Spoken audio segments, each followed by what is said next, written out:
ஹல்லேலூயா. சந்தோஷமா இருக்கிறீங்களா? சத்தம் ஒரு அல்லேலூயா சொல்லுங்க பார்க்கலாம். ஹல்லேலூயா. சரி, ஓகே. சோ இன்றைக்கு நான் உங்களோடு கூட பேசுவதற்கு ஆதாரமாக இந்த வேத புஸ்தகத்திலிருந்து ஒரு வசனத்தை வாசிக்க விரும்புகிறேன். யோவான் 1ஆம் அதிகாரம் 9ஆம் வசனத்தை வாசிங்கள். John the Gospel chapter 1 verse 9. உலகத்திலே வந்து எந்த மனுஷனையும் பிரகாசிப்பிக்கிற ஒளியே மெய்யான ஒளி. இந்த வார்த்தைகளை நன்றாக கவனிங்கள். மெய்யான ஒளி என்று எழுதப்பட்டிருக்கிறது. இன்றைக்கு இந்த உலகத்தில் மனிதன் ஒளியை தேடி ஓடுகிறான், வெளிச்சத்தை தேடி ஓடுகிறான். ஏன் என்றால் அவனுக்கு வெளிச்சம் தேவை. ஏனென்றால் அவனுடைய வாழ்க்கை இருண்டு கிடக்கிறது, அவனுடைய எதிர்காலம் இருண்டு கிடக்கிறது, அவனுடைய குடும்பம் இருளில் மூழ்கி இருக்கிறது. நான் பின்னால விளக்கமா சொல்றேன். ஆண்டவர் இயேசுவை குறித்து இந்த அதிகாரத்திலே சொல்லப்பட்டிருக்கிறது. முதல்ல நான் சொல்றேன், இயேசு கிறிஸ்து அவர் கிறிஸ்தவர்களுடைய தெய்வம் அல்ல என்று வேதத்திலும் இல்லை, எந்த இடத்திலும் இல்லை. அவர் சர்வ சிருஷ்டியின் நாயகன், சர்வ லோகத்தின் ஆண்டவர் என்றுதான் அவரை வேதம் அறிமுகப்படுத்துகிறது.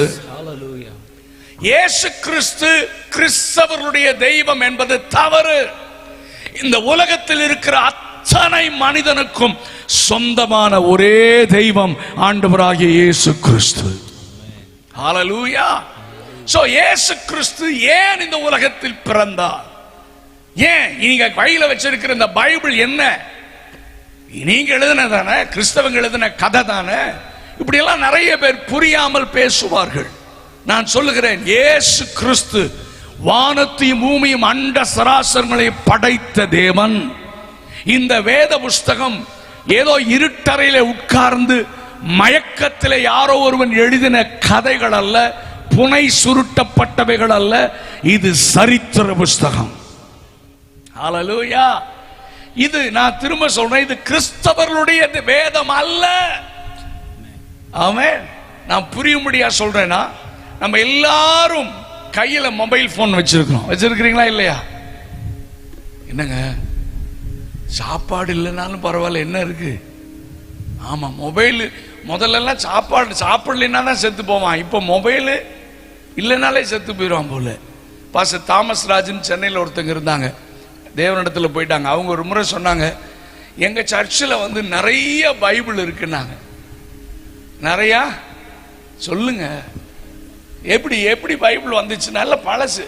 என்னடா, நான் வர்ற விசுவாசி விட்டுட்டு போயிடுறான். இருக்கிறீங்களா இல்லையா? அவர் சொல்றாரு, நிறைய பைபிள் யூஸ் பண்ண பைபிள் இருக்கு, ஆனா பைபிளை வச்சு போனவன் மறந்துடுறான். ஆனா அவர் சொல்றாரு, ஆனா மொபைல் போனை வச்சுட்டு போனான்னா அடுத்த 5 நிமிஷத்துல போன் வருதியா. இருக்கிறீங்களா இல்லையா? ஆமா பாஸ்டர், என் மொபைல் வச்சுட்டு போய். அடா பாவி, வருஷ கணக்கா பைபிளை காணமே, தேடினியாடா? தேடல. ஆனா மொபைல் போன் சரி எல்லாரும் வச்சிருக்கோம். இந்தியாவை நம்பி தான் தயாரிக்கிறோம். ஏன்னா நம்ம தான் எத்தனை சைனா விட என்ன செஞ்சிட்டோம். பேசுங்கய்யா, சும்மா ஜாலியா இருங்க, ஒரு மாதிரி சீரியஸா பார்க்காதீங்க, ஜாலியா இருங்க. சைனாவை விட எதுல முந்துறமோ இல்லையோ, தோத்துற மக்கள் தொகையில முந்தி போயிட்டு இருக்கோம். 145 கோடியை தாண்டிச்சுன்றான். இன்னும் லேட்டஸ்ட் கணக்கெடுப்பு தெரியல. ஹல்லேலூயா, ஃபாஸ்டா போயிட்டு இருக்கு. அதனால சரி, குழந்தைங்க சின்ன பிள்ளைங்களாம் விடுங்க, குறைஞ்சது 75 கோடி மக்களாவது மொபைல் என்ன செய்வான், யூஸ் பண்றான். அப்போ இந்த சாம்சங் கம்பெனி, இப்பதான் நிறைய கம்பெனி எல்லாம் வந்துட்டு இருக்கு. ஆனா சாம்சங்கும் ஐபோனும் தான் நிக்குது. ரெண்டும் மாத்தி மாத்தி மாடலா விடுறான். ஃபீச்சர்ஸ் இன்க்ரீஸ் பண்ணிட்டே இருக்கிறான். அந்த ஃபீச்சர் இந்த ஃபீச்சர் வாங்கி பார்த்தா ஒரு ஃபீச்சரும் இல்லை. ஆமா, முதல்ல இருந்த மாதிரியே தான் இருக்கு. ஆனா நம்மள மிளகா அரைச்சு அது 1.5 லட்சம் ரூபாய் 2 லட்சம் ரூபாய் போன் விற்கிறான். சரி, ஓகே, நல்ல கவனிங்க. நான் ஏன் சொல்றேன்னா, நான் வந்து கவர்மெண்ட்ல ஒர்க் பண்ணிட்டு இருந்தேன், அக்ரிகல்ச்சரல் டிபார்ட்மெண்ட்ல. என் மனைவி வந்திருக்காங்க, அவங்க காலேஜ் லெக்சரராக ஒர்க் பண்ணாங்க. இப்போ நாங்கள் 2 பேருமே வேலையை விட்டுட்டு நாங்கள் கடவுளுக்கு சேவை செஞ்சுட்டு இருக்கோம், ஊழியம் செய்கிறோம். சரி, அப்போ நான் ஆஃபீஸில் ஒர்க் பண்ணேன். ஆனால் வேலை செய்து கொண்டே நாங்கள் ஊழியம் செஞ்சோம். அப்போ என்கிட்ட ஒரு தம்பி, இப்போ ஐவன் எங்கள் ஊழியத்தில் இருக்கிற மாதிரி தம்பி ஜீவான்னு ஒரு தம்பி எங்கள் ஊழியத்தில் இருந்தார், கீபோர்டு வாசிக்க. அப்போது ஒரு நாள் வந்து நான் அந்த S3ன்னு ஒரு சாம்சங் ஃபோன் தான் யூஸ் பண்ணிட்டு இருந்தேன். யாருக்கா தெரியுமா? நீங்கள் வச்சுருப்பீங்க, S3 வச்சுருந்துருப்பீங்க. S3ன்னு ஒரு ஃபோன் வச்சுருந்தேன். அந்த ஃபோன் வந்து இங்கே கவனிங்க, அந்த ஃபோன் வந்து அந்த எனக்கு அதாவது எனக்கு என்னென்னா, ஊழியம் செஞ்சால் சிம்பிளாக ஏசப்பா மாதிரி ஊழியம் செய்யணும்னு எனக்கு ஒரு பெரிய ஆசை. இன்னைக்கு இந்த கார்ப்பரேட் ஸ்டைலில் ஆஃபீஸ் அப்படியெல்லாம் செய்யக்கூடாது, இந்த PA அப்படியெல்லாம் வைக்கக்கூடாது. அப்படியெல்லாம் வைக்கிறதுக்கு நம்ம யார்? இயேசுவே அவர் ஒவ்வொரு ஆத்மாவை தேடி அவர் போனார். இன்னைக்கு நம்ம கார்ப்பரேட் ஸ்டைலில் நம்ம என்ன செய்யக்கூடாது, அப்படியெல்லாம் செய்யக்கூடாதுன்னு ஒரு பெரிய தீர்மானம். அதனால் டிரைவர் கூட போடுறதில்ல. ஆமேன். முடிஞ்ச வரைக்கும் நம்மளே என்ன செய்ய, வண்டி அம்மா சொல்லுங்கம்மா, ஆமாம், ஓட்டு ஆண்டவர் கிருபை தர்றார். ஸோ இதெல்லாம் என்னுடைய தீர்மானங்கள். ஓகே, அதனால எல்லாரும் வேர்ல்டு ஃபுல்லாக எத்தனையோ நாடுகள்லேருந்து இந்தியாவில், தமிழ்நாட்டில் ஏராளமான பேர் கூட்டத்திற்கு டேட் கேட்பாங்க, மெசேஜ் போடுவாங்க, மெயில் வரும். இதெல்லாம் பார்த்து பண்ண அவன் ஜீவா சொன்னானே, இந்த ஃபோன் வந்து ரொம்ப ஸ்லோவாகுது, நீங்கள் எல்லாத்தையும் நீங்கள் பார்க்குறீங்க, அதனால் இன்னொரு ஃபோன் வந்து இப்போ லேட்டஸ்ட்டாக விட்டுருக்கான். நான் சொன்னது எத்தனையோ வருஷத்துக்கு முன்னால் கூகுள் காரன் விட்டுருக்கான், LG கம்பெனியில். அந்த ஃபோன் நீங்கள் வாங்கிட்டீங்கன்னா 1 GB ரேம்னு ஏதோ சொன்னால், அதெல்லாம் நமக்கு தெரியாது. ஓகே, ரொம்ப ஃபாஸ்ட்டாக கொஞ்சம் நெட்டெல்லாம் ஒர்க் ஆகுதுன்னு சொன்னான். சரி, உடனே வந்து நான் ஆர்டர் போட்டேன்னா ஆன்லைனில், அவனே எல்லாம் ஏற்பாடு பண்ணான். சரி, ஓகே, ஆர்டர் போட்டாச்சு. இப்போ ஃபோன் வந்துருச்சு, ஒரு நாள் ஆஃபீஸ் அட்ரஸ்க்கே வந்துருச்சு. ஆனால் நான் S3 ஃபோன் வச்சுருந்தேனே, அந்த ஃபோன் ரொம்ப வருஷமாக யூஸ் பண்ணதுனால இதை எப்படி கழட்டுறது, எங்கே சிம் கார்டு இருக்குது, எங்கே சார்ஜ் போடணும், பேட்டரியை கழட்டுறது, அத்துப்படி அடிக்கடி கழட்டிடுவேன் நான். ஹலோ, சரி, ஓகே, கழட்டி பேட்டரி எல்லாம் பார்த்து சிம் கார்டு ஓகே ஃபைன். அப்போது எனக்கு அத்துப்படி எனக்கு தெரியும். ஆனால் இப்போ புது ஃபோன் வந்துருச்சு, நல்லா கருப்பாக ஸ்லிம்மாக வந்துருச்சு, என் கையில் கிடச்சிருச்சு. உடனே எனக்கு நீங்கள் மொபைல் ஃபோன் புதுசாக வாங்கினா உங்களுக்கு எப்படி இருக்கும்? உடனே யூஸ் பண்ணணும்னு தானே இருக்கும். சரி, எனக்கும் அந்த ஈகர்னஸ், எல்லாம் பேக்கெட்லாம் பிரித்து ரொம்ப அழகாக பிளாக் கலரில் இருக்குது. சரி, இந்த சிம்மை கழட்டிட்டேன். ஏன்னா இது கழட்டுறது அத்துப்படி, நம்ம கழட்டுறது மாட்டுறது அத்துப்படி. சரி, புது ஃபோனில் சிம்மை போடலான்னு கழட்டினா மூடி வர மாட்டேங்குது. இருக்கிறீங்களா இல்லையா? இந்த S3ல மூடி அப்படி திறந்தா பின்னால் மூடி வந்துடும், பேட்டரி எடுக்கணும், உள்ள சிம் ஃப்ரேம் இருக்கும். இதை கழட்டுறேன் வர மாட்டேங்குது. நான் நினைச்சேன் ஆன்லைனில் நம்மளை என்ன செஞ்சிட்டான் சொல்லுங்க, ஏமாத்திட்டான்னு சொல்லி பக்கத்தில் ஒரு எப்பா ஒரு ஸ்க்ரூ டிரைவர் குடிப்பான்னு சொல்லி உண்மையாக சொல்கிறேன் வாங்கி திறக்கலான்னு போனேன். ஜீவா வந்துட்டான். அவன் சொன்னான், அண்ணே என்ன பண்ணுறீங்கண்ணா? டே போடா, உன்னை நம்பி ஆர்டர் பண்ணி ஃபோனை ஏமாற்றிட்டான், டோப்பாவை திறக்க முடியலன்னா. அவன் சொன்னான், அண்ணே இது டோப்பாவை திறக்கிற விஷயம் சொல்லுங்கய்யா. சத்தியமாக அதுக்கு முன்னால் விஷயமே தெரியாது. சைடில் ஒரு பின்னு குத்துனா ஃப்ரேம் வரும். அவன் சொல்கிறான், அண்ணே இதை நீங்கள் திறக்க வேண்டாம், சைடில் ஒரு சின்ன ஓட்டம் இருக்கும் பாருங்க, அதில் குத்துனா ஃப்ரேம் வந்து குத்துனா வந்துருச்சு. ஹலோ, அப்புறம் கொஞ்ச நேரம் மிஸ் ஆயிருந்து, நான் ஃபோனை நான் என்ன செஞ்சிருப்பேன் சொல்லுங்கயா, உடைச்சிருப்பேன். இதுக்கு காரணம் என்ன? அந்த ஃபோனை எப்படி யூஸ் பண்றதுன்னு தெரியாது. ஆனா இன்னொன்னு சொல்றேன் பாருங்க, அந்த போனை உண்டாக்குனார்ல ஒரு ஆளு, இந்த போனை தயாரிச்சார்ல, அவரு என்ன மாதிரி மரமண்டைங்க நிறைய இருப்பாங்கன்னு இதை எப்படி யூஸ் பண்ணணும்னு ஒரு புக்கை போட்டு உள்ள ஃப்ரீயா கொடுத்திருந்தார். சிரிக்கிறீங்க, ஆனா ஒரு நாளாவது நீங்க அந்த புக்கை படிச்சிருக்கீங்க சொல்லுங்க? குக்கர் வாங்கும் போதும் கொடுக்குறான், அப்புறம் என்னமா சொல்லுங்க, என்னமா மைக்ரோ ஓவன் வாங்கினாலும் கொடுக்குறான். இங்க என்னமா சொன்னீங்களே, மிக்சி வாங்கினாலும் கொடுக்குறான். புக்கு கொடுக்குறானா இல்லையா? எப்பா சொல்லுங்க, பேசுங்க. அதுக்கு தனியா காசு கொடுக்குறீங்களா? இல்ல. அவன் உண்டாக்குனவன் நம்மள மாதிரி நிறைய அறிவாளி, மரமண்டன்னு சொன்ன கஷ்டமா இருக்குல்ல, நம்மள மாதிரி நம்ம அறிவாளிக இருக்கிறாங்கன்னு தெரிஞ்சு படம் போட்டு இங்கிலீஷ்லையும் தமிழ்லையும் போட்டு இப்படி பண்ணணும், இங்க குத்தணும், இங்க ஆன் பண்ணணும், இப்படி யூஸ் பண்ணணும்னு கிளீனா போட்டா நமக்கு படிக்கிறதுக்கெல்லாம் நேரம் இல்லை, நமக்கு பொறுமை இல்லை. அதை உடனே இந்த டப்பாவோட அந்த புக்கை போட்டு தூக்கி அட்டாளியில தூக்கி போட்டுட்டு டுருன்னு அப்புறமேல இது ஒர்க் ஆகல சார், மிஷின் சரியா ஒர்க் ஆகல சார்ன்றோம். Listen carefully. இதே போலதான் மனிதனை ஆண்டவர் தன்னுடைய சாயலாக தன்னுடைய ரூபத்தின்படி மனிதனை உண்டாக்கினார். டார்வின் என்கிற ஒரு மனிதன் இருந்தான். மனிதன் குரங்கிலிருந்து வந்தான்னு ஒரு தியரி எழுதி வச்சுட்டு போயிட்டான். நானும் யோசித்து பார்த்தேன், டார்வின் எதுக்குடா எப்படா இந்த முடிவுக்கு வந்தாரு, எங்கிருந்து வந்தானா மனுஷன் சொல்லுங்க. நான் அப்பதான் யோசித்தேன், நான் இந்த ஆள் அடிக்கடி கண்ணாடியை பார்த்து இந்த முடிவுக்கு வந்திருப்பானோ. நிறைய டியூப் லைட்டுக்கு அதுவும் புரியல. அடிக்கடி நம்ம எல்லாம் கண்ணாடி பார்க்கிற ஆளுங்க தானே சொல்லுங்க. அடிக்கடி கண்ணாடி பார்த்து இந்த முடிவுக்கு வந்துட்டானோ அப்படின்னு யோசிப்பேன். நான் சொல்லுவேன், ஏய் டார்வின், நீ வேணா குரங்கிலிருந்து வந்திருக்கலாம்டா, ஆனா என்னை ஆண்டவர் தம்முடைய கரத்தினாலே உண்டாக்கினார். அல்லேலியா சொல்லாத கேஸ் எல்லாம் டார்வின் கேஸ்ன்னு தெரியுது. நல்ல கையை உயர்த்தி ஒரு அல்லேலியா சொல்லுங்க.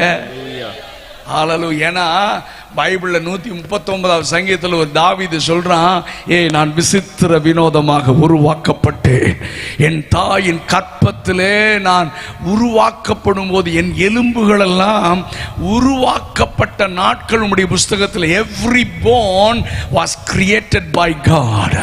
ஒரு அல்லேலூயா சத்தமா சொல்லுங்க. என் மனைவி இங்க உட்கார்ந்துருக்காங்க, கேளுங்க. எனக்கு 2 பிள்ளைங்க, 2 கேர்ள்ஸ், பியூட்டிஃபுல் கேர்ள்ஸ். ஆமென். முதல் பிள்ளை, 2வது பிள்ளை அவங்க கற்பத்தில் கன்சீவ் ஆன அந்த டேட்ல டாக்டர் சொன்னாங்க நீ கன்சீவ் ஆயிட்டன்னு. என்னைக்கு தெரிஞ்சதோ நானும் என் மனைவியும் அவங்க வயிற்றுல கையை வச்சு நாங்கள் டெய்லி ஜெபம் பண்ணுவோம், ஆண்டவரே இந்த பிள்ளை டாக்டர் மெடிக்கல் சயின்ஸ் என்ன சொல்லுதுன்னா அது தானா உருவாகுதுன்னு. ஆனா பைபிள் சொல்லுகிறது, நாங்க விசுவாசிக்கிறோம் இந்த பிள்ளை தானா உருவாகல, உம்முடைய கரங்கள் இந்த பிள்ளையை உருவாக்கி கொண்டிருக்கிறதுன்னு நாங்க டெய்லி ஜெபம் பண்ணுவோம். ஆமென். ஆண்டவர் நம்மை உன்னையும் என்னை உருவாக்கி இருக்கிறார். ஆமென். ஆதாம் ஏவாளை மட்டும்தான் உருவாக்கினா நினைச்சுக்காதீங்க. ஈவன் டுடே ஆண்டவர் உங்களை நம்மையும் உருவாக்கி இருக்கிறார், உருவாக்கி கொண்டிருக்கிறார். அப்போ இந்த வேத புஸ்தகம் மனிதனை ஆண்டவர் உண்டாக்கி, மிருக ஜீவர்கள் எல்லாம் உண்டாக்கினாரு, டிசைனா உண்டாக்கினார். டிசைனா எல்லாத்துக்கும் ஒரே மாதிரியா மூஞ்சி இருக்கு. நான் சொல்ல மிருகத்துக்கு சொல்றேன், ஒவ்வொன்றும் ஒவ்வொரு மாதிரி இருக்கு.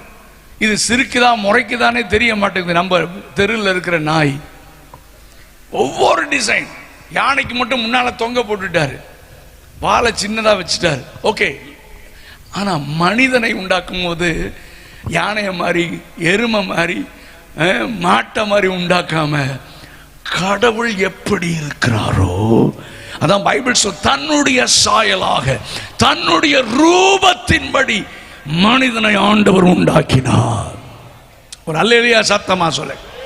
மனுஷனை மிருக மாதிரி உண்டாக்கி இருந்தா மனிதன் மிருக மாதிரி வாழலாம், என்ன வேணா செய்யலாம், எங்க வேணா போலாம், எப்படி வேணா வாழலாம், அதுக்கு நியதி இல்லை. ஆனால் மனிதன் மிருகத்தை போல உண்டாக்கப்படவில்லை, கடவுளை போல உண்டாக்கப்பட்டான். ஏன் தெரியுமா? அந்த கடவுள் சொன்னார், நான் பரிசுத்தராய் இருக்கிறது போல நீங்களும் எனக்கேற்ற பரிசுத்தமுள்ளவர்களாய் இருங்கள் என்று முழு மனுக்குலத்திற்கும் கட்டளையிட்டார். இன்றைக்கு நம்முடைய இந்திய தேசத்தில், நம்முடைய உலகத்தில் மனிதன் மிருகத்தை விட கேவலமா போயிட்டான். பின்னால சொல்றேன்னா, மிருகம் கூட அப்படி செய்யாது, மிருகம் கூட அப்படி செய்யாது, மிருகத்தை விட கேவலமாக மாறிவிட்டான். ஏன் மாறினான்னு சொல்றேன்னா, ஹல்லேலூயா. ஆனால் ஆண்டவர் அப்படி படைக்கல. சகோதரா, சகோதரி, என்னுடைய தாய் நாட்டின் ஜனங்களே, அருமையான தேவனுடைய பிள்ளைகளே, அச்சங்குளத்தில் வாசிக்கிறவர்களே, குமரியில் வாழுகிறவர்களே, கை கூப்பி நான் சொல்றேன், உங்க பாதம் தொட்டு சொல்றேன், உண்மையை நீங்கள் கவனியுங்கள். இதுதான் உண்மை, இதுதான் சத்தியம். வானத்தையும் பூமி மண்ட சராசரங்களை படைத்த சர்வ வல்லமையுள்ள தேவன் கடவுள், அவர் மனிதனை பூமியின் மண்ணில் இருந்து தம்முடைய கரத்தினாலே பார்த்து பார்த்து அவரை போல மனிதனை உண்டாக்கினார். நான் அடிக்கடி யோசித்து பார்ப்பேன், கற்பனை பண்ணி பார்ப்பேன். ஆதாம உண்டாக்கி வச்சிருக்கிறாரு. ஆதாம பார்த்துட்டு ஆண்டவரை பார்த்தா வித்தியாசம் தெரியல, ஆண்டவரை பார்த்துட்டு ஆதாம் பார்த்தா வித்தியாசம் தெரியல. பர்ஃபெக்ட்டா கடவுளை போல. ஏன்னா ஆமென், உங்களையும் என்னையும் வேலைக்காரர்களாக மிருகத்தை போல ஆண்டவர் உண்டாக்கலையா, உண்டாக்கும் போதே அவருடைய பிள்ளைகளாகத்தான் அம்மை உண்டாக்கினார். மனிதனை அவர் பிள்ளைகளாக உண்டாக்கினார். இந்த கிறிஸ்தவ இந்த பைபிள்ல சொல்லப்பட்ட வார்த்தை அதுதான். அவர் நம்மை அப்பா பிதாவே என்று கூப்பிடத்தக்க புத்திர சுவிகாரத்தின் ஆவியை நமக்கு தந்திருக்கிறார். ஐயோ நான் உள்ள போக கூடாது, தொட்டா அவர் தீட்டாயிருவார் சொல்லுவதற்கு ஆமென், இந்த ஆண்டவர் அப்பேற்பட்டவர் அல்ல. அவர் என்னை கட்டி தழுவி முத்தமிட்டு என் தகப்பனை விட என் தாயை விட என்னை நேசிக்கிற ஒரு நல்ல தெய்வம் தான் இயேசு கிறிஸ்து. நாங்க இங்க ஊழியம் செய்யறோம். ஏயா அரசாங்க வேலையை விட்டுட்டு வந்த? இந்த தம்பி நல்ல இன்ஜினியரிங் முடிச்சாரு, வேலைக்கு போகாம ஏன் ஊழியம் செய்யறாரு? இங்க இருக்கிற எல்லாரும் நல்ல பொசிஷன்ல இருந்து வேலை செய்து உலகத்துல சம்பாதிச்சு ஜாலியா இருக்கலாமே, ஏன் இந்த கிராமத்துக்கு வந்து இங்க எல்லாம் ஊழியம் செய்யணும்னா, என்னை ரட்சித்த கடவுள், எங்கள் வாழ்க்கையை மாற்றின கடவுள், இருளில் இருந்த எங்களை, இருளாகவே இருந்த எங்களை வெளிச்சமாக மாற்றின இந்த தெய்வத்தை நாங்கள் எல்லாரும் அறிந்து கொள்ள வேண்டும். அந்த ஒரே ஒரு பாரத்தோட தான் ஊழியம் செய்கிறோம். நானும் கவர்மெண்ட் வேலை, என் ஒய்ஃப் காலேஜில் லெக்சரர், கை நிறைய சம்பளம், ஜாலியாக வாழ்ந்துட்டு இருக்கலாமே. ஏன் எல்லா வேலையும் விட்டுட்டு நாங்கள் ஊழியம் செய்யணும்? என்னை மாற்றின தெய்வம், என் வாழ்க்கை இருண்டு போன என் வாழ்க்கையை மாற்றின இந்த இயேசுவை என் தேசத்தின் ஜனங்களை அறிந்து கொள்ளணும். அதனால நல்லா புரிஞ்சுக்கோங்க, நான் மிக தெளிவாக பேச விரும்புகிறேன். இயேசு கிறிஸ்து கிறிஸ்தவருடைய தெய்வம் அல்ல. இந்த உலகத்தில் இருக்கிற அத்தனை தனிப்பட்ட மனிதனுக்கும் சொந்தமான தெய்வம், எல்லாரையும் நேசிக்கிறார். இப்ப நம்ம தான் என்ன செய்வோம்னா, பார்த்தோன்னே ஓ இவர் ஹிந்துடா, இவர் முஸ்லீம்டா, டர்பன் கட்டியிருந்தா இவர் சீக்கியர்ரா, இவன் கிறிஸ்தவன்டா, இப்படித்தான் நம்ம இந்தியால பார்க்கிறோம்.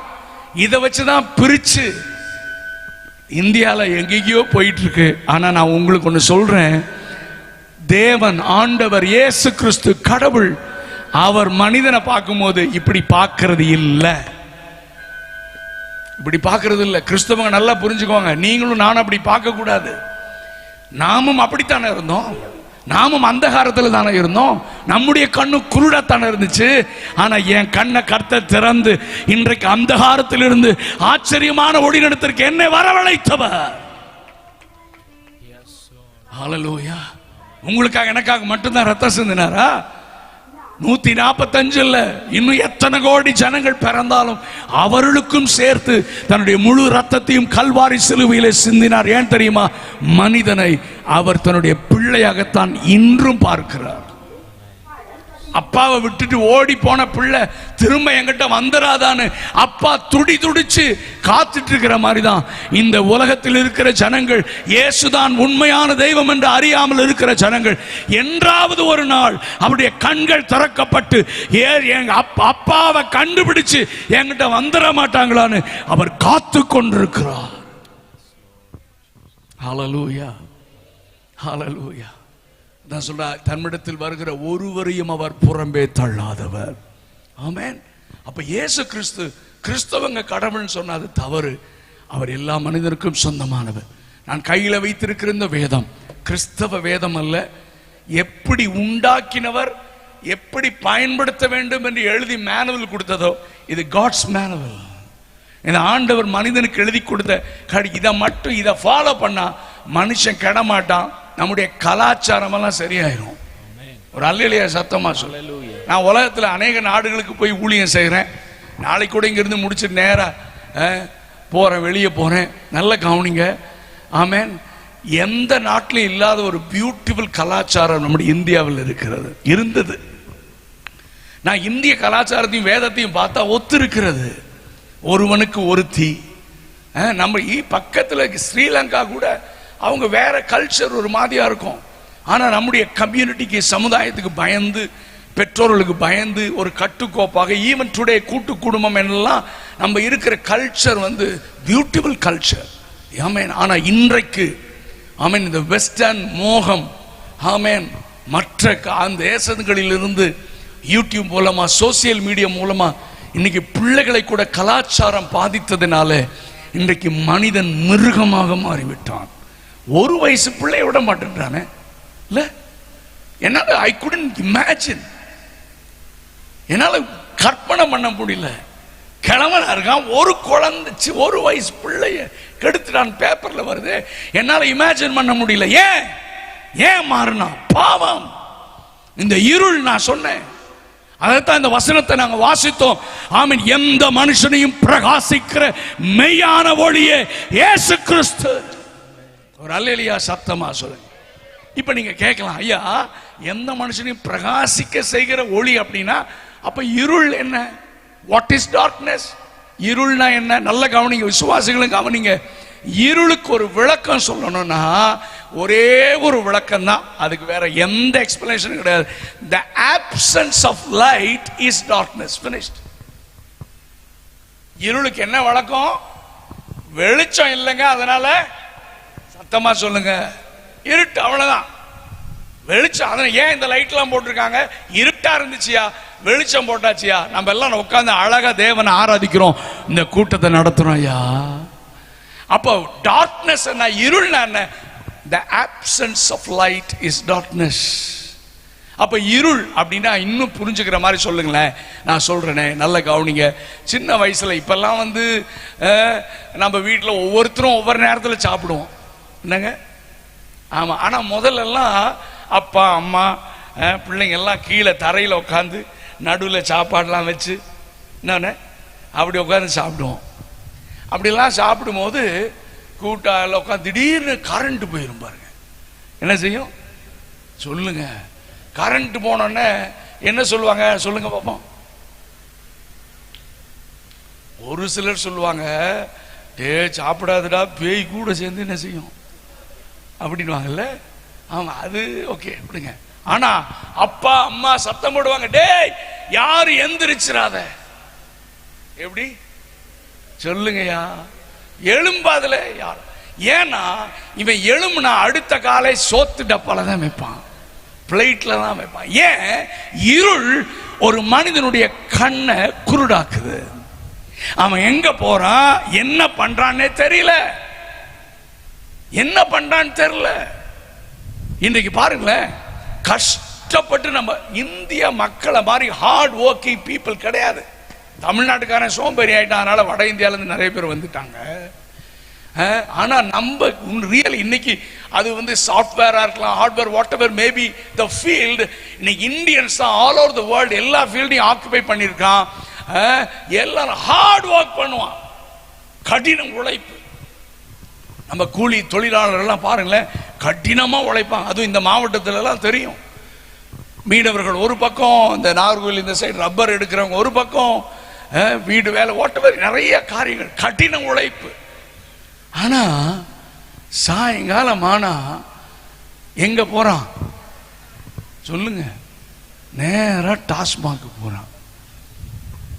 உழைச்சதெல்லாம் கொடுத்து குடிச்சிட்டு வீட்டுக்கு சாப்பாடு இல்லை, பிள்ளைகளுக்கு ட்ரெஸ் இல்லை, அலங்கோலமா இருக்கு. ஆண்டு மனைவி அடிச்சு அலங்கோலமா இருக்கு. இதெல்லாம் நான் கண்ணால பார்த்த வேணாம். நாங்க ரொம்ப வருஷத்துக்கு முன்னால ஒகேனக்கல் போயிருந்தோம். சர்ச்சில் இருந்து காஸ்பல் டூர்னு கூட்டிட்டு போயிருந்தோம். எப்படின்னா ஹாஃப் டே நீங்க நல்லா ஒகேனக்கல் ஃபால்ஸ்ல என்ஜாய் பண்ணலாம். அனதர் ஹாஃப் டே 6 மணி வரைக்கும் பக்கத்தில் இருக்கிற ஒரு கிராமத்தில் சுவிசேஷம் சொல்லணும். 2 பஸ்ல நாங்க போயிருந்தோம். அப்போ ஹாஃப் டே நல்லா என்ஜாய் பண்ணாங்க. சாப்பிட்டோன்னே நாங்க சொல்லிட்டோம், இந்த வில்லேஜுக்கு போய் எவ்ரி டோர், ஒவ்வொரு வீட்டுக்கும் போய் டிராக்ஸ் கொடுத்து சாயங்காலம் இந்த 5 மணிக்கு இங்க கூட்டம் நடக்குன்னு கூப்பிடுங்க. எல்லாம் செஞ்சு மக்கள் எல்லாம் செஞ்சாங்க. சாயங்காலம் ஒரு சின்ன பாக்ஸ் தான், கியூப், ஸ்ட்ரேஞ்சர் வச்சு நான் தான் மைக் வச்சு பாடுறேன். ஏசு நல்ல இதே பாட்டு தான் பாடுறேன். பாடும்போது எல்லாம் அங்கங்க வந்தாங்க. ஒரு ஆண் கூட வரல, ஒரு ஆம்பளை கூட வரல. எல்லாம் பெண்கள், இடுப்புல ஒண்ணு, கையில ஒண்ணு, சட்டை இல்ல, மூக்குல ஒழுகுது, தலை சீவுல, அப்படியே வந்து அலங்க பாரிதாமமா இருந்துச்சு. எல்லா பெண்கள் பாருங்க எல்லாம் சுத்தி நிக்கிறாங்க. நாங்க பாடி முடிச்சுட்டு நான் ஆண்கள் வருவாங்க பார்த்துட்டு இருக்கேன், யாரையும் காணோம்.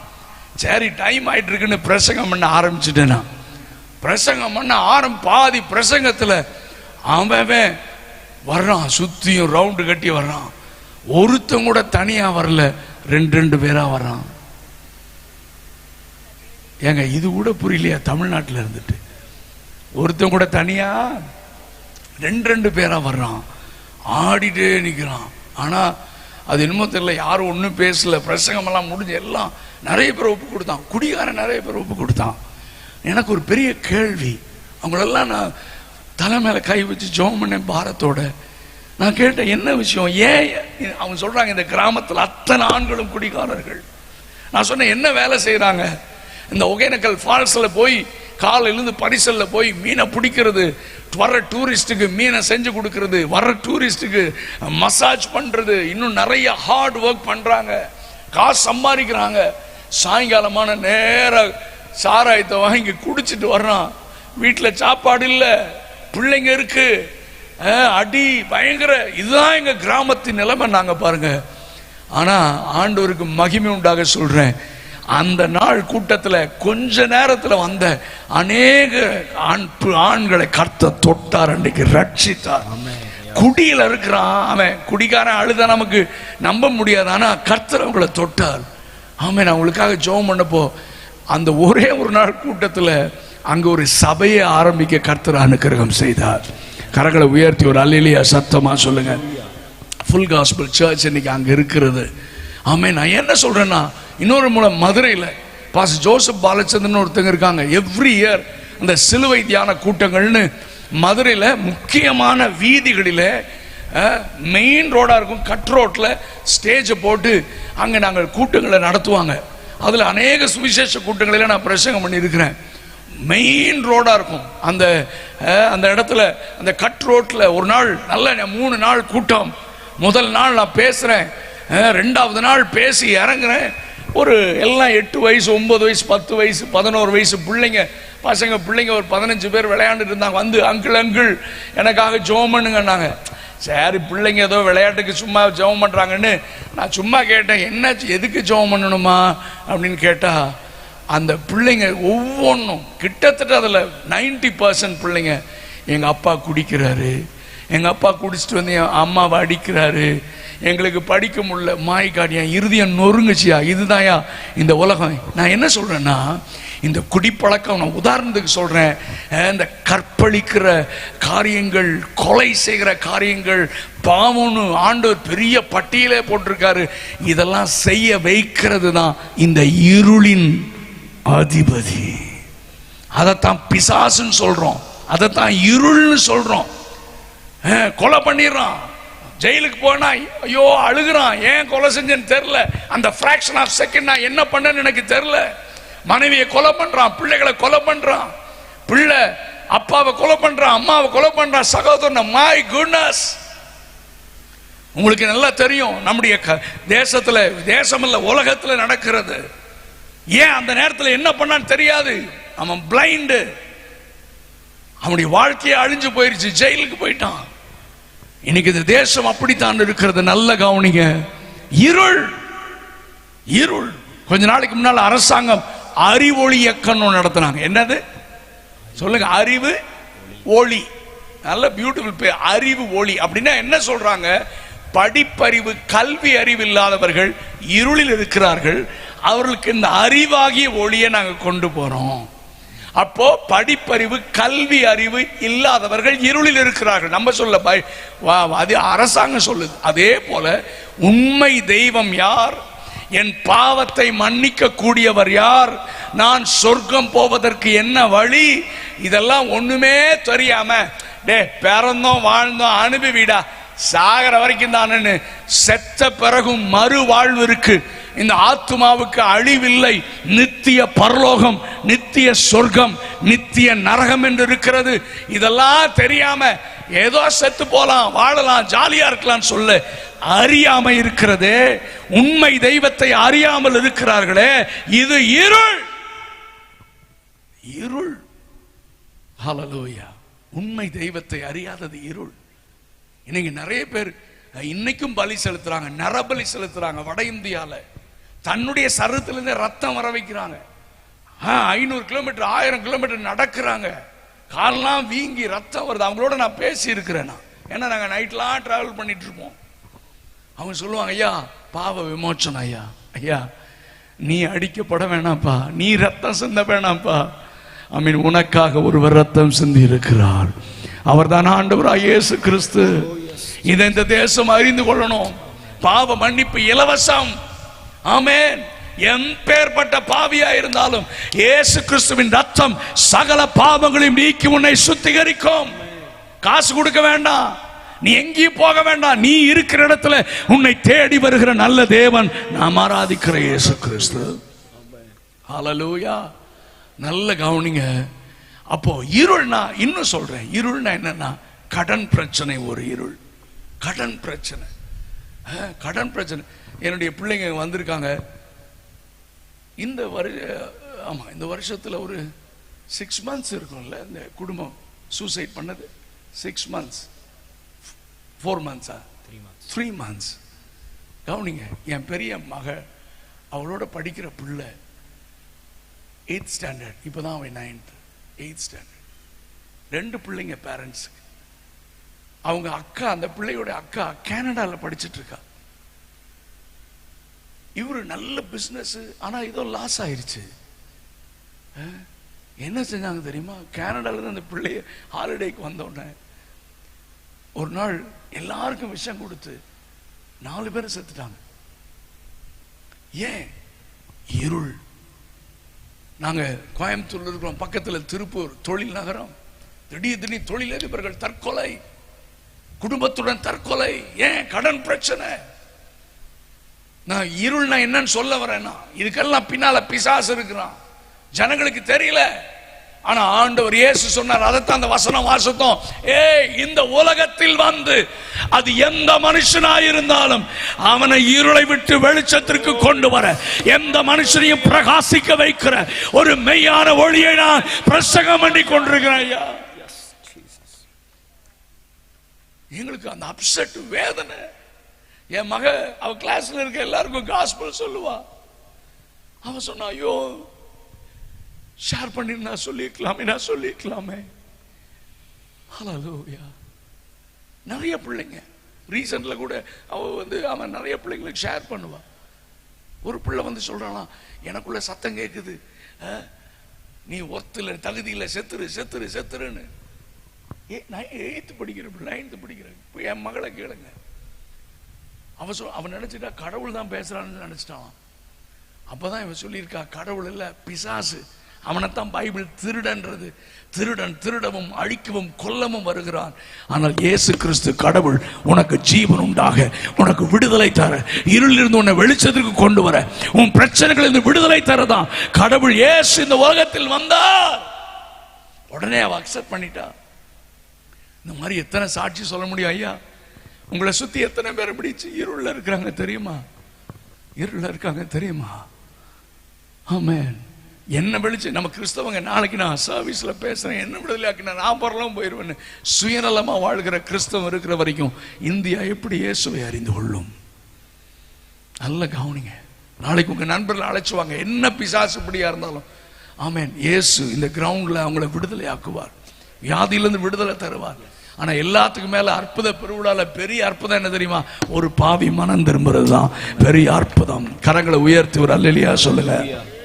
ஹல்லேலூயா. நான் வேகமாக என் செய்தியை முடிக்கிறேனா? ஆமென்.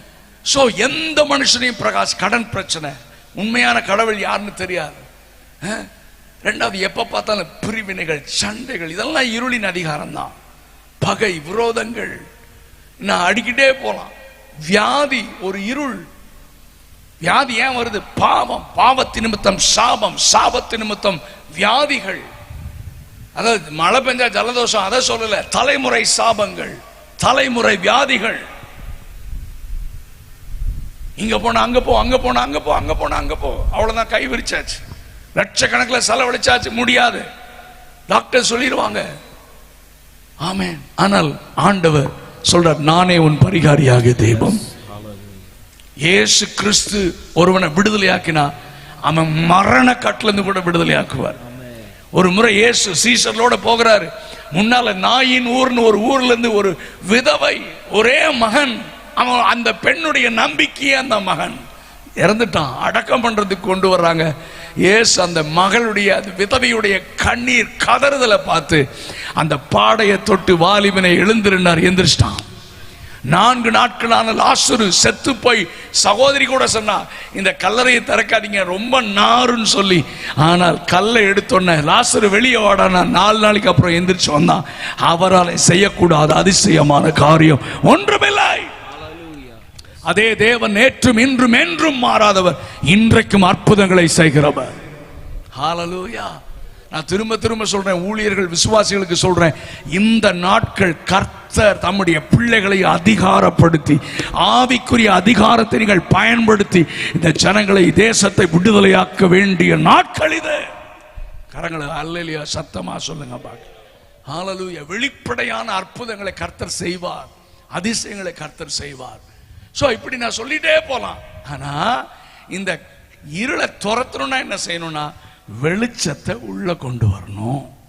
உன் இருள், பாவம் என்கிற இருள், அந்தகாரம் அவன் மூடி இருக்கிறது. அந்த இருளை துரத்துறதுக்குன்னா வெளிச்சத்தை உள்ள கொண்டு வரணும். ஆண்டவர் சொன்னார், நானே இந்த உலகத்திற்கு வெளிச்சமாய் இருக்கிறேன். ஆமென். என்னை பின்பற்றுகிறவன் இருளில் நடவாமல் அவன் ஜீவ ஒளியை அடைந்திருப்பான் என்று கர்த்தர் சொல்லுகிறார். சோ இன்றைக்கு இயேசு கிறிஸ்துவை நீங்கள் சொந்த இரட்சகராக ஏற்றுக்கொள்ளும் பொழுது, கவனிங்க, வானத்தை பூமி உண்டாக்கின சர்வ வல்லமையுள்ள தெய்வம். ஆனால் பைபிள் சொல்லுகிறது அவர் பரிசுத்த ஆவியானவராக இருக்கிறார். ஆவியானவராக இருக்கிறார். அவரை யார் கூப்பிட்டாலும் அவருடைய வாழ்க்கைக்குள் வந்து அந்த பரிசுத்த ஆவியானவராக நம்முடைய இருதயத்தில் வாசம் பண்ணுகிறார். ஒரு அல்லேலூயா சத்தமா சொல்லுங்க. ஆமென். அப்போ ஒளி பரிசுத்த ஆவியானவராக எனக்குள் வரும் பொழுது என் வாழ்க்கையில், அதாவது வெளிச்சம், அதை நான் எப்பொழுதுமே சொல்லுவேன், இருளின் மேலே வெளிச்சத்திற்கு அதிகாரம் இருக்கிறது, ஆனா வெளிச்சத்தின் மேலே இருளுக்கு அதிகாரம் இல்லை. இப்ப வெளிச்சம் இங்க இருக்கும்போது யாராவது இருட்டை கொண்டு வர முடியுமா? முடியாது. ஆனா இருள் இருக்கும்போது வெளிச்சத்துக்கு கொண்டு வந்தா இருட்டு அந்த செகண்ட்ல எங்க ஓடுன்னு தெரியாது. அதே போல இயேசுநாதர் மட்டும் வாழ்க்கையில வந்துட்டார்னா, இயேசுநாதர் மட்டும் குடும்பத்துக்குள்ள வந்துட்டார்னா, நான் சவால் விட்டு சொல்றேன், இந்த ராத்திரி உங்க வாழ்க்கையில் இருக்கிற அத்தனை இருளின் அதிகாரங்களும் சொல்லாம கொள்ளாம ஓடிரும். உங்க வாழ்க்கையை கர்த்தர் ஒளிமயமாக, வெளிச்சமாக கர்த்தர் மாற்றுவார். நம்புறவங்க மட்டும் கையை உயர்த்தி ஒரு அல்லேலூயா சொல்லுங்க பார்க்கலாம். நாங்க சும்மா பிரசங்கம் பண்ணலையா, எங்க வாழ்க்கையில கடவுள் எங்களுடைய வாழ்க்கையில் இருக்கிற இருளை மாற்றினார், உங்களையும் மாற்றுவார். ஹல்லேலூயா. நாளைக்கு நான் தொடர்ந்து பேசுறேன், நேரம் அதிகமாயிட்டே இருக்குது. நான் உங்களுக்காக ஜெபம் பண்ண விரும்புகிறேன். நான் நிறைய வசனங்களை சொல்லணும்னு நினைச்சேன், ஆனா தெளிவான சுவிசேஷத்தை நான் அறிவிக்க விரும்புகிறேன். 2 வசனத்தை வாசிங்க, நம்ம ஜெபம் பண்ணிடலாம். ஹல்லேலூயா. Glory to God. Praise be to God. Amen. Glory to Jesus. Hallelujah. 2 கொரிந்தியர்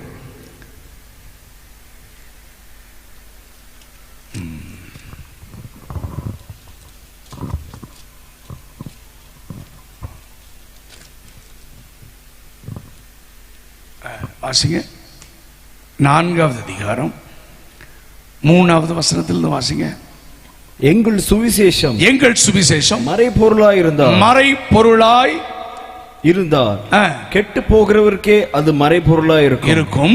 தேவனுடைய சாயலாய் இருக்கிற கிறிஸ்துவின் மகிமையான சுவிசேஷத்தின் ஒளி அவிசுவாசிகளாகிய அவர்களுக்கு இயேசுவை அறியாத ஜனங்களுடைய, அவர்களுக்கு, இயேசுவை அறியாதவர்களுக்கு, உண்மை தெய்வமாக இயேசுவை அறியாதவர்களுக்கு பிரகாசமாய் இராதபடிக்கு, வெளிச்சமாய் இல்லாததனால பிரபஞ்சத்தின் தேவனானவன் பிசாசு அவருடைய மனதை குருடாக்கிட்டான்.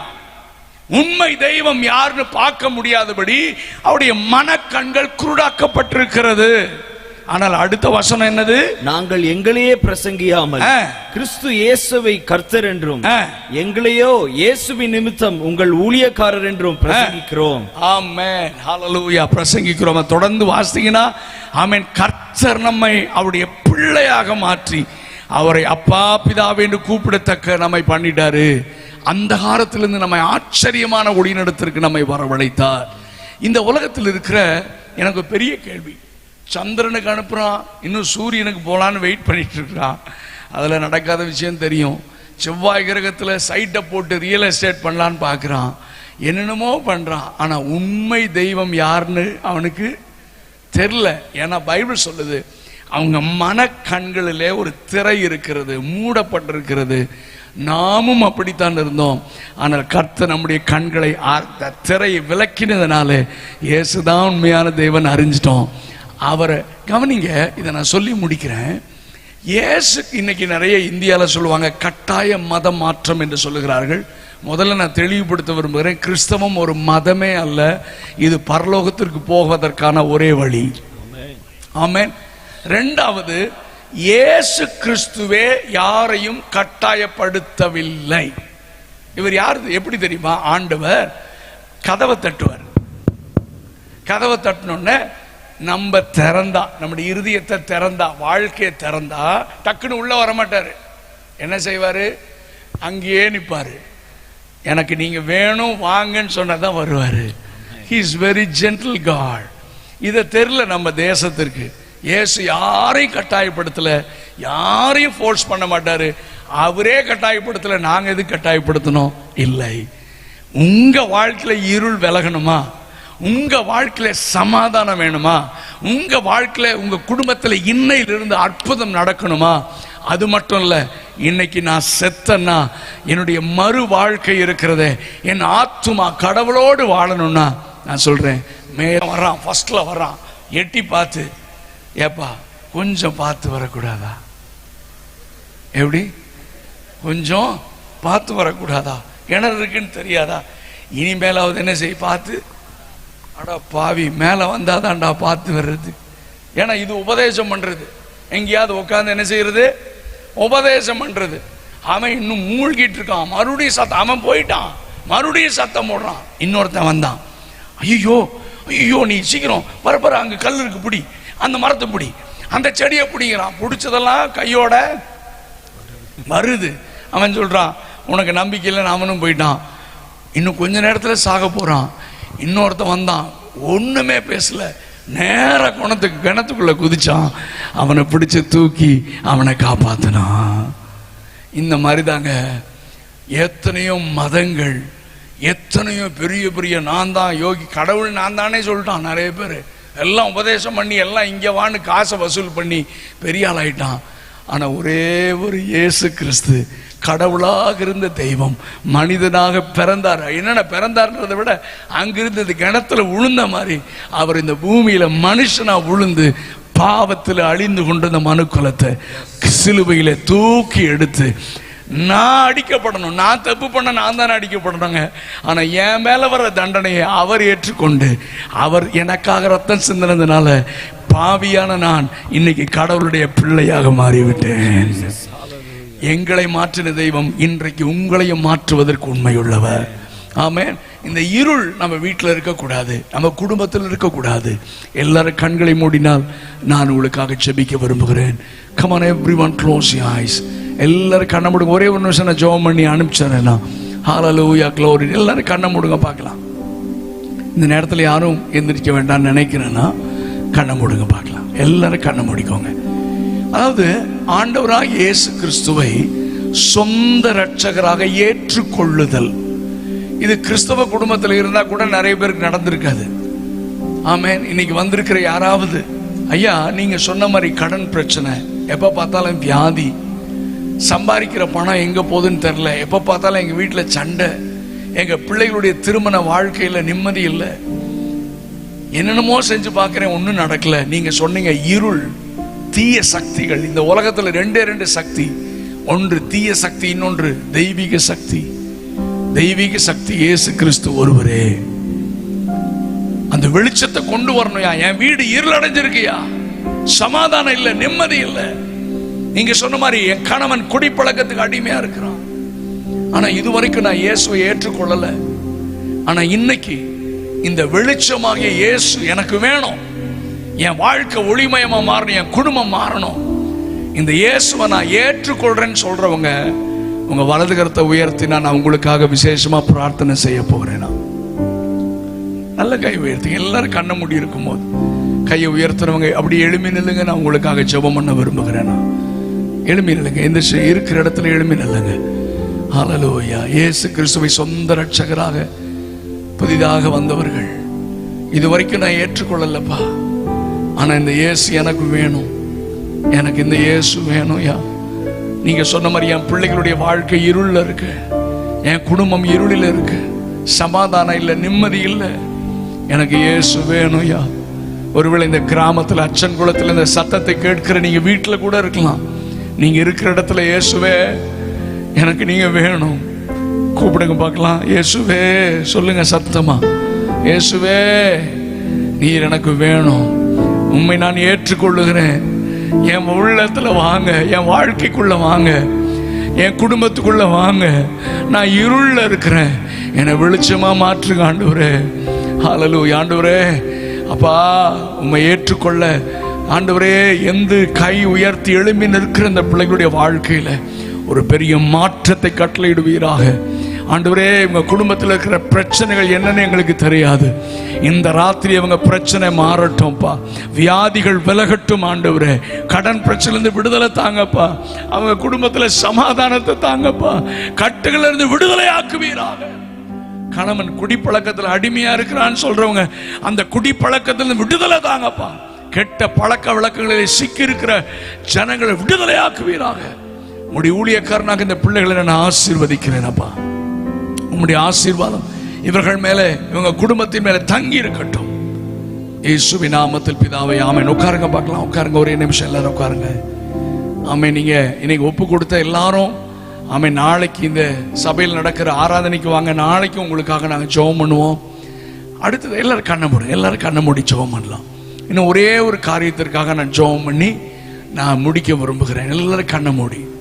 ஆண்டவராகிய இயேசு கிறிஸ்துவை ஏற்றுக்கொண்டவர்கள் தண்ணீர்னாலே மூழ்கி பழைய பாவம், இனிமேல் நான் பாவம் செய்ய மாட்டேன் அப்படின்னு கடவுளோட உடன்படிக்கை செய்யறதான் ஞான ஸ்நானம். ஆனால் மூழ்கி ஞானஸ்நானம், எங்க அப்பா ரோமன் கேத்தலிக், எங்க அம்மா சிஎஸ்ஐ பேக்ரவுண்ட், ஆனா அவங்க ரட்சிக்கப்பட்டு இயேசுவை ஏற்றுக்கொண்ட பொழுது பழைய மனிதனை புதைக்கும் வண்ணமாக தண்ணீரில் மூழ்கி பிதா குமாரன் பரிசுத்த ஆவியாகிய திரியேக தேவனுடைய நாமத்தினாலே ஞான ஸ்நானம். அப்பதான் நம்முடைய பெயர்கள் பரலோகத்திலே ஜீவ புஸ்தகத்திலே எழுதப்படும். ஹல்லேலூயா. ஆமென். ஒரு சில சபைகளிலே தண்ணீர் தெளிக்கிறார்கள், ஒரு சில சபைகளிலே குழந்தை ஞானஸ்நானம் கொடுக்கிறார்கள். ஆனால் பைபிளுக்கும் அதுக்கும் சம்பந்தம் இல்லை. ஞானஸ்நானம் என்கிற வார்த்தையின் மூல பதம் பேப்டைசோ என்றால் மூழ்குதல். பழைய மனிதனை, பாவ மனிதனை புதைத்து கிறிஸ்துவை தரித்து கொண்டு எழும்புதல்.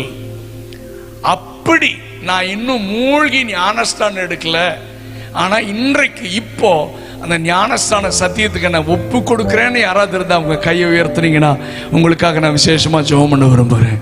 யாராவது இருந்தா வேகமா. God bless you brother, God bless you தங்கச்சி, நல்ல கை உயர்த்துக்க, நான் உங்க கையை பார்க்க விரும்புகிறேன்னா. ஆமென். ஹல்லேலூயா. glory to God. God bless you. கையை உயர்த்துற உங்க பிள்ளைகளை ஆசீர்வதிங்க. இந்த பிள்ளைகளோடு உடன்படிக்கை பண்ண அனுக்கிரகம் செய்யுங்கப்பா. ஆண்டவரே இங்க வந்திருக்கிற ஒவ்வொரு பிள்ளைகளையும் ஆசீர்வதிங்க. அவங்களுடைய வாழ்க்கையில இருளின் அதிகாரங்கள் இனி கிரியை செய்யக்கூடாது. வியாதிகள் பலவீனங்கள் விலகினதற்காக நன்றி ராஜா. கர்த்தருங்க மத்தியில் எழுந்தருளி இருக்கிறீங்க. நாளை காலை ஆராதனை மாலை கூட்டத்தில் இன்னும் மகிமையான காரியங்களை செய்து உங்களுடைய நாமத்தை மகிமைப்படுத்துங்க. உங்க வல்ல கரத்திலே தாழ்த்தி ஒப்பு கொடுக்கிறோம். இயேசு கிறிஸ்துவின் நாமத்தில் கேட்கிறோம் நல்ல பிதாவே. ஆமென். ஆமென்.